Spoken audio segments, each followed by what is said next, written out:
I'd be more than happy to work with Rep. McKelvey to do something like that.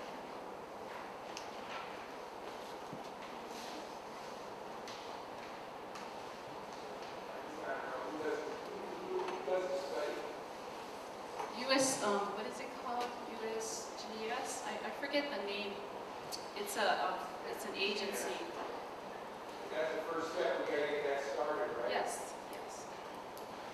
When was that?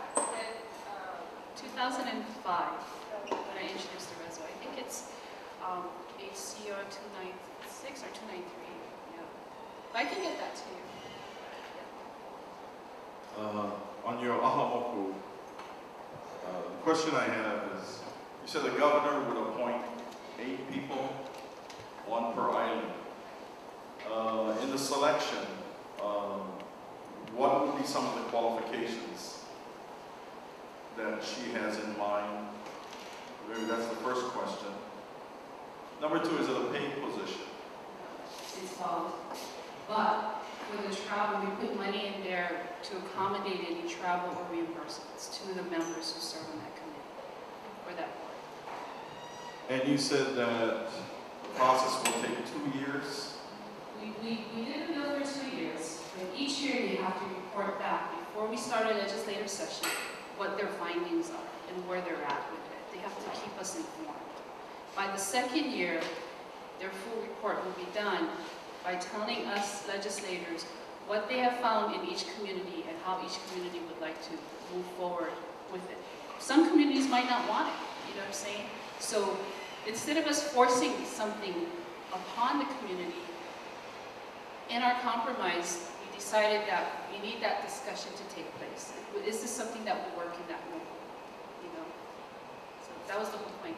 Because first of all, when I introduced the first legislation, it was with a full structure based on the old system. And to be honest with you, it was one of the most controversial bills in the legislature because people didn't understand, you know. So. Okay, just a couple more. Sure. Since you guys have been dealing with the ahamoku, let's say, for instance, Maui, do you have a person already in mind? I mean, there's got to be somebody you've thought through on each island already. I don't make the list for the recommendations. It's the Hawaiian Civics Club. And so part of the consideration is that they have some background in Native Hawaiian traditional, they're a practitioner. They have to actually be a practitioner. That was the whole reasoning in the beginning of our bill, so that we can bring to the table best practices in the apartment of DLNR. Because right now DLNR got all these scientific, got all these groups with programs and so forth. But the one component that they don't have, although they state in many different reports, is with our Native Hawaiian practitioners. So this will bring them out to participate and then look at what model is best. And when you look in their reports, as we get reports from the different agencies or divisions, they always talk about ahamoku or going back. They use the language, but it has never really happened until now. So now we're just addressing the concern, and there are many kapunas throughout the state that have come forward to support this. And I'm sure if you're interested, you can talk to the Hawaiian Civics Clubs. But I'm not the one that chooses. Maybe that was the question, because who's being chosen by whom? And you said the Hawaiian Civic Club. No, they are the pass-through, okay? If anybody is interested, they can submit their name to the Hawaiian Civics Club. The name goes straight to the governor. The governor chooses. We had to figure out a selection process. We thought of electoral, which would be in each moku, but we didn't have support from the department because they didn't want to come into 38 mokus or 37 mokus because it was just too much. So we had to simplify the process.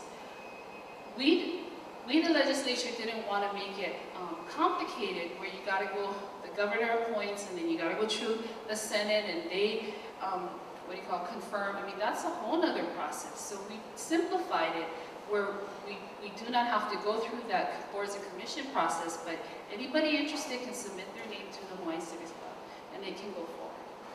And you don't have to be Native Hawaiian, you just have to practice traditional ways, I guess. Because because we're trying to bring everybody to the table. Because right now they have other programs, but they don't include Native Hawaiian practitioners. So it's just another place where our practice can be brought out so that they can be a partner with the other group. Does that answer your question?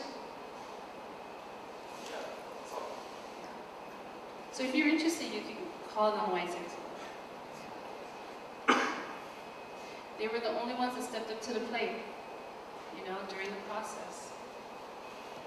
Yeah. OHA didn't want it either, just so you know. Any other questions?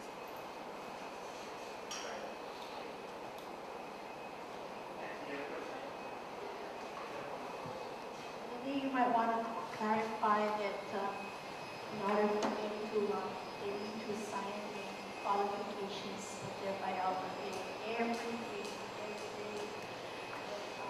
You have to send in your resume. their legal status, their records. It's like applying for a job, and the governor has the last. We can get around that. I just have a question about an EIS being done in Honolua. Who with the coalition, why hasn't Maryland and Pineapple been, has there been an EIS conducted on the land, and who do we go to request that an EIS be done? Or I'm not understanding why, if they're wanting to build on the land, you know, for an electric